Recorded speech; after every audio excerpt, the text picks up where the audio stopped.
We're going to get to some NFL in just a moment, but we start off this Thursday morning talking about the Major League Baseball playoffs. Patrick, that first wild card round, there were 3-game series. They're all over. We had 4 sweeps. It was here before we knew it, and it's already finished. So we know if you're a Dodgers fan, we know you're going to get a rematch against the Arizona Diamondbacks in the National League Division Series, which will begin on Saturday night at Dodger Stadium. The D-backs swept Milwaukee in 2 straight. So here we go, division rivals going head-to-head. Right. It kind of sucks a little bit, like especially for Bob Uecker, because we love him so much from Major League. But when you think about the teams like the Brewers and the rest of them who got swept, it was like, we made the playoffs, and it's quickly over. Oh, that is a little heartbreaking. I wanted to see the Uke pounding beers in the clubhouse like we got to the other year, but that's baseball, man. Yeah, because I kind of thought at least going into the playoff series, Milwaukee was the better team on paper. Arizona's not bad, don't get me wrong. They got some really good young players. I think they're going to be a problem for the Dodgers in the future, but I was like, I like Milwaukee in this series. I was wrong. Milwaukee, lost 2 straight, and see what the Phillies swept the Marlins. I kind of saw that coming. The Rangers swept the Rays. The Twins swept the Blue Jays. So here we go right into the division series. Like those first wild card matchups were not very fun.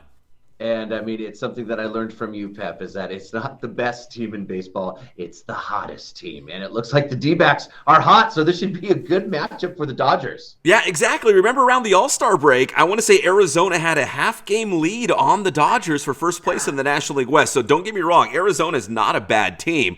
But the Dodgers really came on strong in the second half, and they distanced themselves from the rest of the National League West. But Arizona's playing good baseball right now. They're young, maybe too naive to know the situation, so they're just going to go in there and play hard and play their guts out. So we'll see. It could be an interesting series. If they're good enough to sweep Milwaukee, then they're probably good enough to give the Dodgers a battle. That's the way I look at it. Yeah, here we go.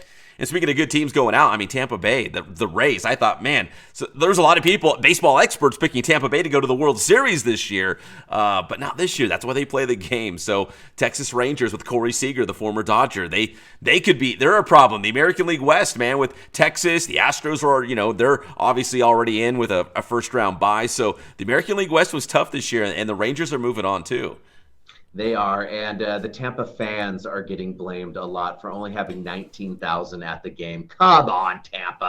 My sister's from there. Suck it up. Let's support your team. Yeah, people are saying like the Dodgers on a random, I don't know, Tuesday afternoon will get their 50,000 plus or whatever inside that stadium and fill it. And Tampa Bay can't even get 20,000 for a playoff game. And the crazy thing is, they're good. They're a good team.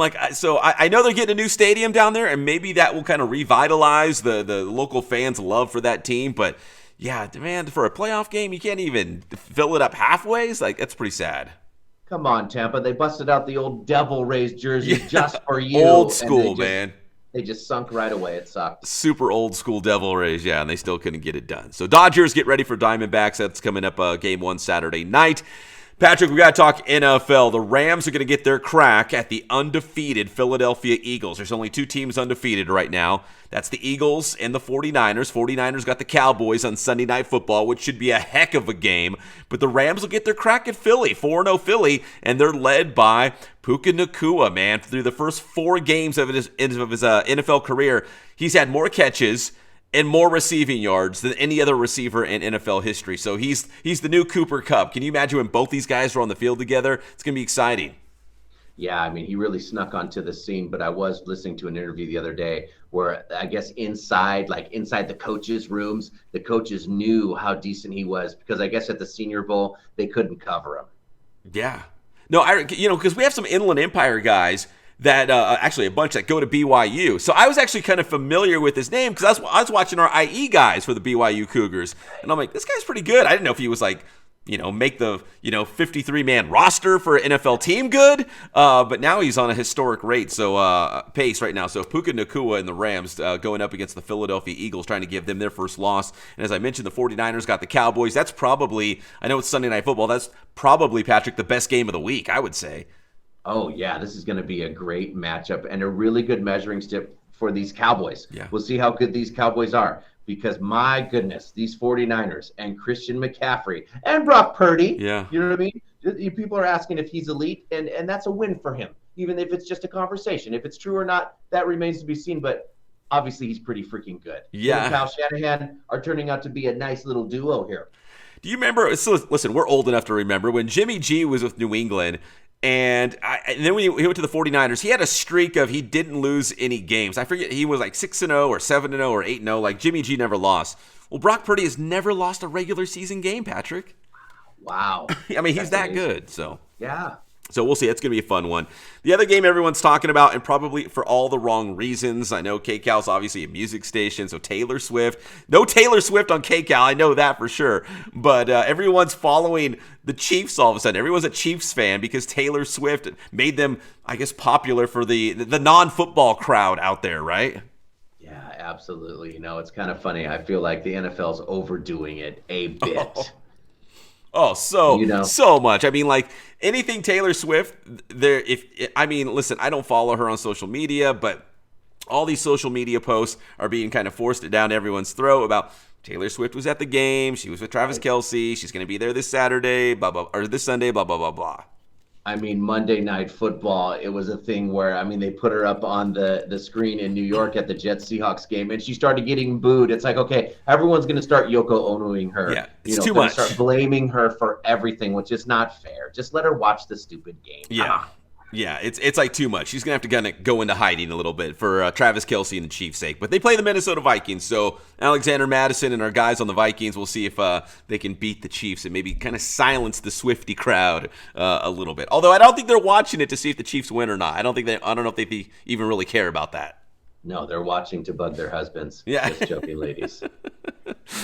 And finally, Patrick, let's talk some college football as well this coming weekend. USC is going to get Arizona, but kind of interesting, earlier this week when the AP poll came out, the Oregon Ducks actually leapfrogged the USC Trojans in the AP standing. So right now, Oregon comes in at number 8. USC comes in at number 9, and I think it's because Oregon throttled Colorado, but USC kind of had their hands full in Boulder this past weekend.